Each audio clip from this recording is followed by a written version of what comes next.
அடுத்தபடியாக நம்முடைய இந்த ஆண்டு விழா நிகழ்வுக்கு சிறப்பு அழைப்பாளராக வருகை புரிந்திருக்கின்ற நம்முடைய மேட்டுப்பாளையம் ஐக்கிய ஜமாத் பேரவையினுடைய தலைவர் ஹாஜி ஏஜே முகமது ஷரீப் ஹாஜியார் அவர்கள் ஒரு சில நிமிடங்கள் வாழ்த்துரை வழங்குவார்கள்.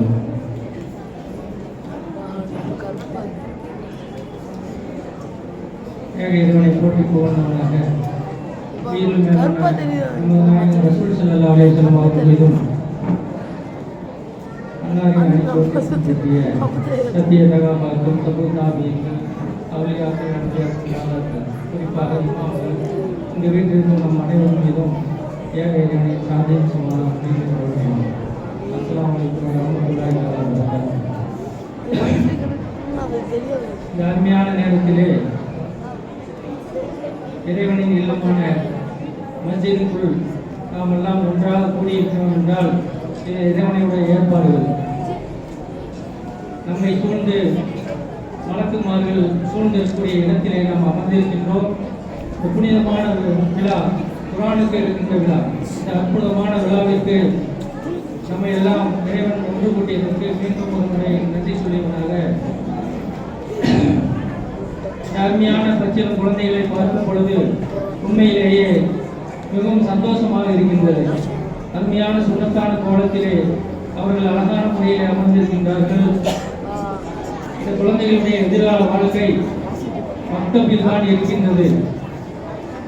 அல்லாஹ் சொல்லி இருக்கிறார், அற்புதமான குர்ஆனில் அனைத்து விதமான உலக வாழ்க்கைக்கு அத்தனை உதாரணங்களும் உள்ளே அடக்கி இருக்கின்றான் இறைவன்.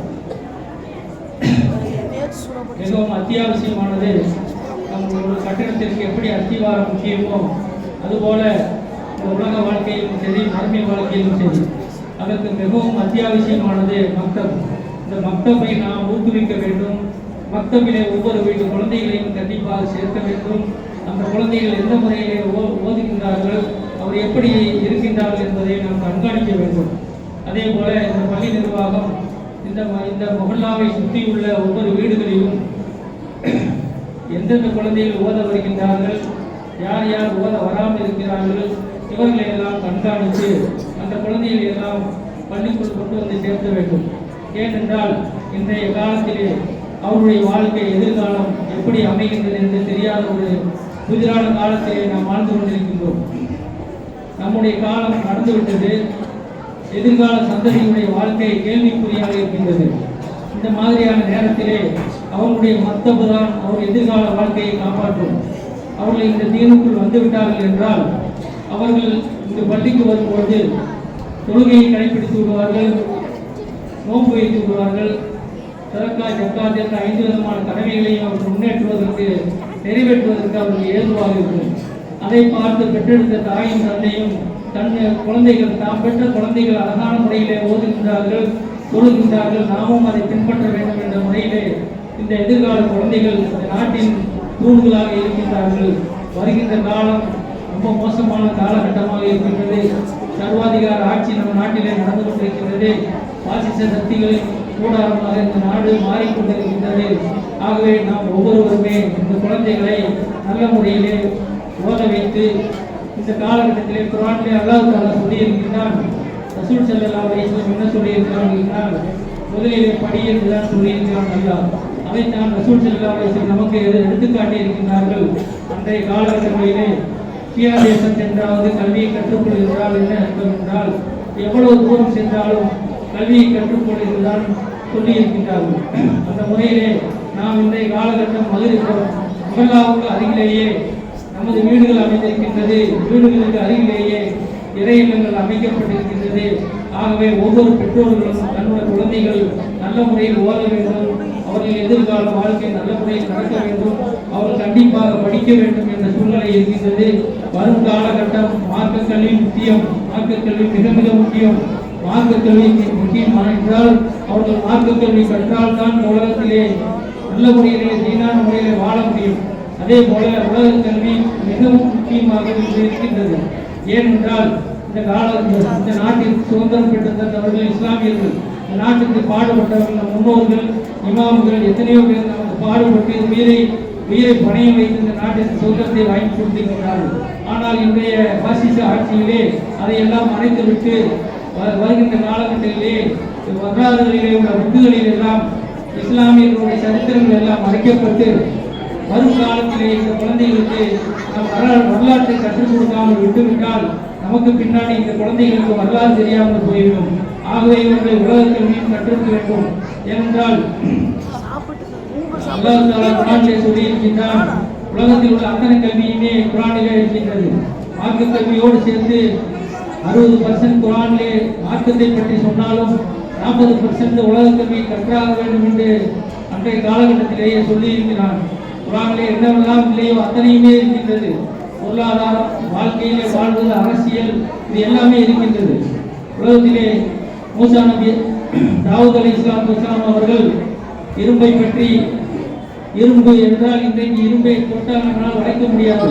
அன்றைய காலகட்டத்திலே தாவூத் அலைஹிஸ்ஸலாம் இரும்பை தொட்டால் எப்படி வளைக்க முடியுமோ அப்படி அவரால் தொட்டாலே வளைய முடியும்.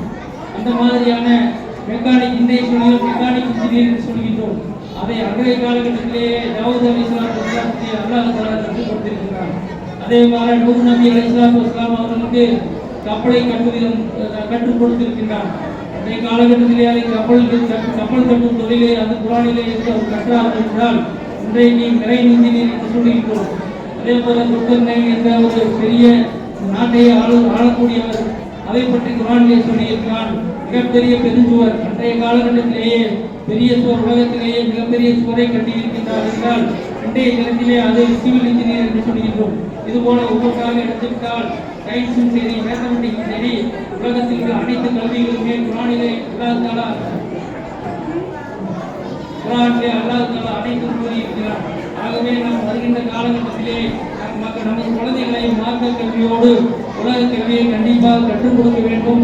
நாட்டிலே அரசியலிலும் சரி, அதிகாரத்திலும் சரி, ஆன்மீகத்திலும் சரி, இந்த பச்சில குழந்தைகளை வார்த்தெடுத்து இந்த நாட்டை நாம் நல்ல முறையிலே கொண்டு செல்ல வேண்டும் என்றால் உலக கல்வியும் மார்க்க கல்வியும் கற்றுக் கொடுத்தாக வேண்டும் என்ற சூழ்நிலையிலே காலகட்டத்திலே நாம் இருக்கிறோம்.